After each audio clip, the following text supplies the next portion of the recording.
Un cavaliere di Assisi stava allora organizzando grandi preparativi militari. Pieno di ambizioni, per accaparrarsi maggior ricchezza e onore, aveva deciso di condurre le sue truppe fin nelle Puglie. Saputo questo, Francesco, leggero d'animo e molto audace, trattò subito per arruolarsi con lui. Gli era inferiore per nobiltà di natali, ma superiore per grandezza d'animo, meno ricco, ma più generoso. La sua mente era tutta consacrata al compimento di simile progetto, e aspettava ansioso l'ora di partire. Ma la notte precedente, colui che l'aveva colpito con la verga della giustizia lo visitò in sogno con la dolcezza della grazia, e poiché era avido di gloria, lo conquise con lo stesso miraggio di una gloria più alta.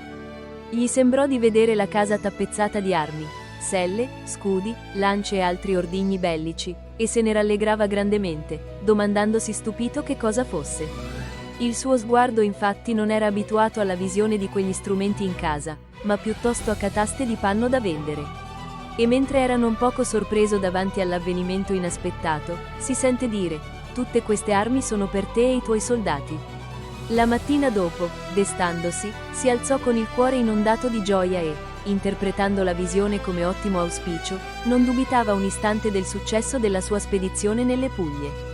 Tuttavia non sapeva quello che diceva, ignorando ancora il compito che il Signore intendeva affidargli. Non gli mancava comunque la possibilità di intuire che aveva interpretato erroneamente la visione, perché, pur avendo essa un rapporto con le imprese guerresche, di fatto non lo entusiasmava né allietava come al solito, a fatica anzi gli riusciva di mettere in atto quei suoi piani e realizzare il viaggio tanto desiderato. In verità, molto a proposito si parla di armi subito all'inizio della missione di Francesco, ed è assai conveniente armare il soldato che si accinge a combattere contro il forte armato, perché, come nuovo Davide, liberi Israele, nel nome del Dio degli eserciti, dall'antico oltraggio dei nemici.